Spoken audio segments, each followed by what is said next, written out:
Salut tout le monde, j'espère que vous allez bien. Petite review, on va dire, de ce qu'on a vu dimanche. On va commencer par EuroJPY. Je décide de la faire maintenant, j'en referai une demain, il n'y a pas de souci là-dedans. Le truc, c'est surtout qu'il y a eu du nouveau depuis hier, enfin depuis dimanche plutôt. Donc, au niveau d'EuroJPY, l'ouverture de marché s'est faite par là, donc ici, sur cette bougie-là.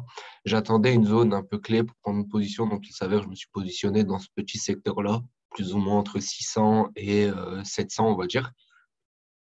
Le prix a bien pris. Le prix a bien pris. On va dire que le trade a bien pris. J'ai eu une trentaine de pips de cadeaux, on va dire, parce que j'ai closé le trade à 30 pips. Donc, j'ai closé environ au niveau du 300 et il s'avère qu'il est descendu quasiment au niveau du 150. Ensuite, ce qui s'est passé, c'est que j'ai essayé de récupérer le trade par là, en me disant que j'allais avoir une seconde opportunité de le prendre. Mais il commençait à avoir des réactions assez spéciales avec EURUSD, je vous montrerai derrière. C'est un trade que j'ai break-even quasiment directement et j'ai été sorti en BE. Après, j'ai lâché les écrans et ce matin, ben, je me suis réveillé en voyant ça, quoi. Donc, euh, Au niveau du prix, je vais prendre juste un autre graphique. On va essayer d'identifier les zones où on a eu de la réaction, notamment celle-là, parce que c'est elle qui a servi de zone de décision. Et on va aller sur une plus grosse time frame pour regarder quelle était cette zone. Donc, on se rend compte que dans le passé, c'était une zone qui avait servi déjà, qui avait été une zone de réaction. On se rend compte donc, ici qu'on avait une réaction. Et on se rend compte aussi à cet endroit qu'on avait eu une réaction similaire à ce qu'on a ici. C'est-à-dire un prix qui bloque, une cassure, on rejette et on repart. Au niveau de la prochaine zone qui peut porter intérêt, on peut avoir, je vais faire un range directement. Donc, on peut avoir cette zone-là. Je vais considérer la mèche aussi. Donc, on peut avoir cette zone-là qui peut être une belle zone d'intérêt. On tombe pas loin d'un instit et au final, sur du daily, on va tomber quasiment sur les plus hauts. On se rend compte ici qu'on avait eu pas mal de réactions sur le haut de la zone, au niveau du haut du range. Et ça pourrait être une belle zone de décision pour potentiellement partir à la vente. En allant un peu plus haut, on pourrait même viser un double top, mais c'est pas le genre de trade que je vais aller chercher perso. Du moins, j'attendrai bien le double top. Ce que j'irai pas chercher, moi, par exemple, c'est l'achat d'ici à là-haut, à part si j'avais été positionné sur du H1, ce qui n'a pas été le cas malheureusement. Mais bon, ça fait partie du jeu, on va dire. Donc là, là, on pourrait attendre soit un rejet ici, soit un rejet ici. Et dans les deux cas, bah, mon plan principal, ce serait de voir le prix descendre. Je vous mets une longue flèche, mais dans l'idée, je le vois pas descendre tout en bas, quoi. Au niveau de euro-USD, donc ça revient sur mon plan de base, même si je vous avais dit ici qu'on aurait pu avoir un potentiel rejet, et on l'a eu. À partir du moment où il n'y avait pas de clôture au-dessus, bah, c'était bon. Le plan était toujours valide. Mais on a eu hier une clôture au-dessus. J'ai quand même pu prendre quelques pips à la vente lors de l'ouverture. L'ouverture était par là. Ça m'a donné quelques petits pips à la vente, mais pour ceux qui connaissent ma stratégie de trading, bah, vous savez que j'ai pas pu tenir le trade très longtemps parce que finalement, ça aurait été bête, on va dire, de le tenir longtemps. Il s'avère que j'ai récupéré une vente, donc là, un achat, désolé, au niveau du 15 800, donc sur cette bougie-là, là. Et qu'à partir de maintenant, ben, je vais rester sur mon plan principal, de me dire que tant que je suis dans cette zone, ben, je peux garder mes trades. Le problème, c'est que à part en daily, où je peux encore forcer pour aller chercher la bande de Bollinger du milieu, Je suis à chaque fois désolé en sortie de bande. Donc, ce qui s'est passé, c'est que j'ai sécurisé le trade, j'ai closé 80%. Et pour le moment, bah, je laisse couler. J'ai un break-even par là.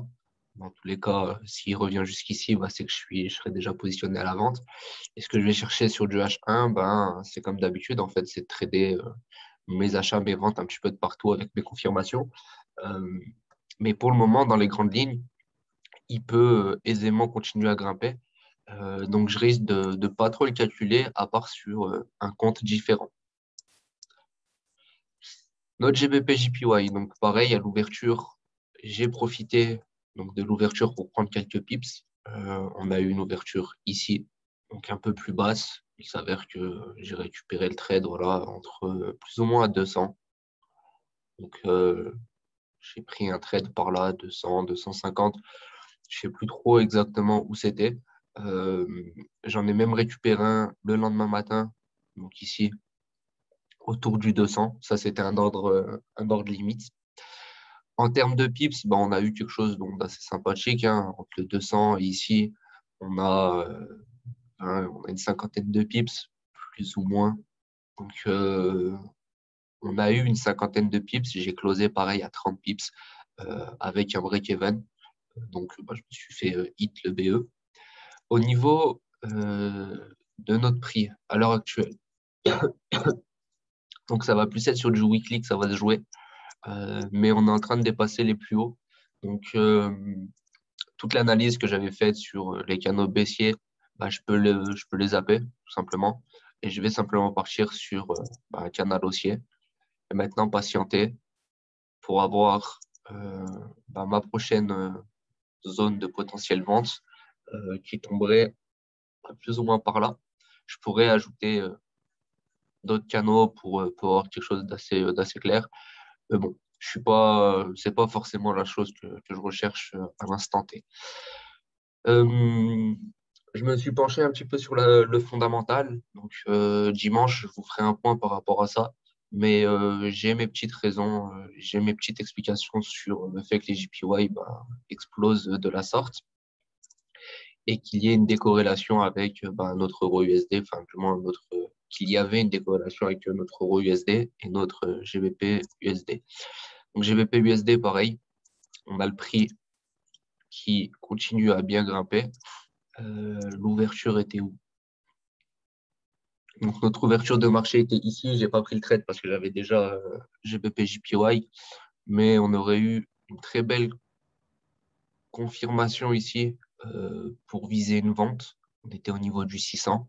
C'est quelque chose, on va dire, de sympathique. Le prix a bien pris aussi. Donc, le trade a bien pris aussi pour ceux qui l'ont déclenché. Et à l'heure actuelle, on est en train de dépasser les plus hauts.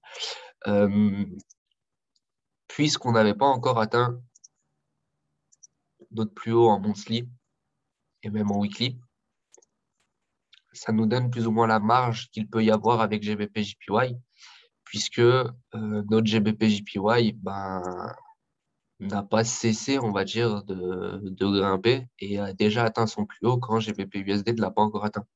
Je ne sais pas si vous me comprenez là-dedans, mais au niveau de l'analyse globale, là, je ne vous parle pas vraiment de stratégie et de prise de position claire, je vous parle vraiment juste d'une analyse globale. En prenant du recul, on se rend compte que ces deux paires sont souvent corrélées, c'est-à-dire que souvent elles vont dans le même sens. On voit qu'à l'heure actuelle, bah, c'est ce qui se passe, sauf qu'il y a une grande différence entre ce qu'il s'est passé depuis fin août, voire même mai finalement. Donc depuis mai, on a de la chute des deux côtés. On regarde ici, mai, on a de la chute des deux côtés. Donc la différence, c'est qu'aujourd'hui, depuis début octobre, on a un GBP JPY qui dépasse le plus haut weekly, tandis qu'on a un GBP USD qui n'a même pas atteint le dernier plus haut précédent. Donc, soit on a notre GBP USD qui va forcer au maximum, peut-être à retourner au niveau du 1.40, voire, pourquoi pas, aller chercher le plus haut. Ça, encore une fois, on verra avec le temps. Et si ça se produit, et que les deux paires reprennent leur corrélation, donc là, on voit qu'elles sont en train aussi de reprendre leur corrélation, elles partent dans le même sens, juste pas à la même vitesse, on va dire. Si je peux utiliser des mots simples, hein, disons vitesse. et ben, ça nous donne assez de marge de ce côté-là pour aller chercher un setup qui aurait pu nous paraître fou au départ. Donc, un setup qui aurait pu nous paraître fou, bah, c'est de viser une vente, par exemple, au niveau du 1.64, 1.65, peu importe ce que vous visez. Hein. Mais là, par exemple, ici, ce serait au moins le 1.60. Donc, au début du mois, quand on part de 1.50, ça fait 1000 pips. Ça fait 1000 pips, ouais. C'est énorme. C'est énorme. Donc, en un mois, parcourir tout ça, c'est quelque chose d'assez costaud. Donc, c'est clair qu'on ne se le dit pas forcément en début de mois que le trade peut aller chercher aussi haut. Maintenant, avec ce qu'on a sous les yeux, ben, rien ne l'empêche d'aller chercher cet endroit-là. Et on pourrait être patient jusqu'à ce moment-là sans trop de soucis. Je vais mettre un indicateur à cet endroit-là, le 1.60, enfin le 160 plutôt. What?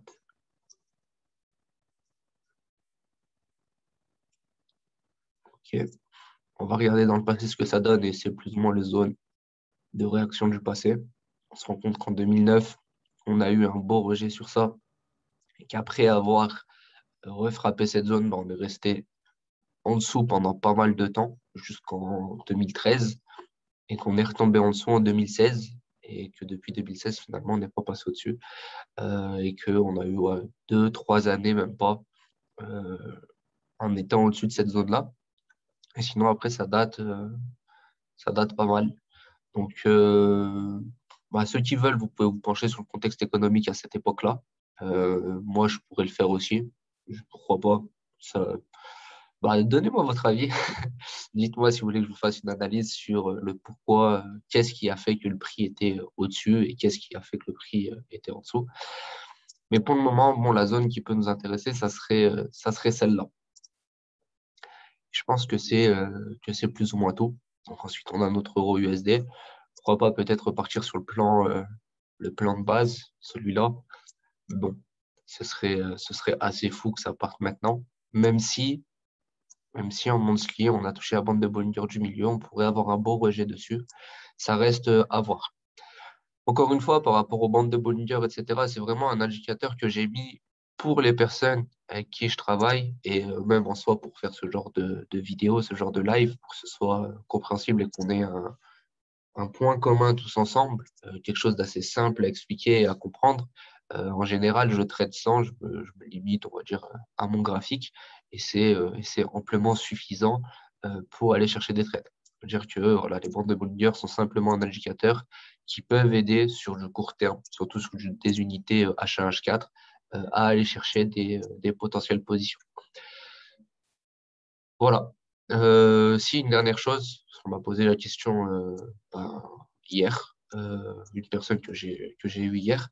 Euh, Au niveau des trades, quand je vais les prendre en H1, H4, donc quand je vais faire mes analyses, surtout sur du H1, c'est des trades assez courts, surtout en ce moment. Je préfère aller chercher 20 pips par 20 pips et augmenter mon capital doucement, doucement, plutôt que viser des positions assez folles à 100, 150, 200 pips qui peuvent se produire. Donc là, par exemple, ici, on voit que le prix est bien parti.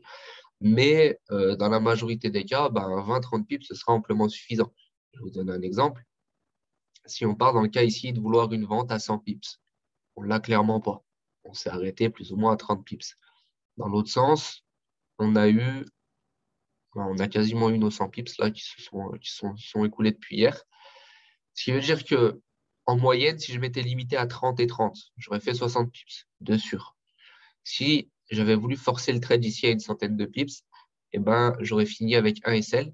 Et donc, finalement, pas possibilité de prendre le trade ici parce que mon analyse de base, c'était une vente. C'est plus ou moins la même chose qu'on peut avoir de partout. Si là, je me serais décidé à prendre un trade à 100 pips, ça aurait payé, ça aurait été cool. Mais peut-être que précédemment, si j'avais décidé de prendre une vente, bah, ce ne serait pas passé. J'aurais perdu, j'aurais eu mon SL. Et bon, pour ceux qui tradent un minimum, vous êtes d'accord avec moi, mais on ne va pas chercher un trade à la vente et un trade à l'achat au même moment. Je ne vais pas prendre une vente ici et dès que j'arrive ici, je prends un achat et je laisse tomber ma vente.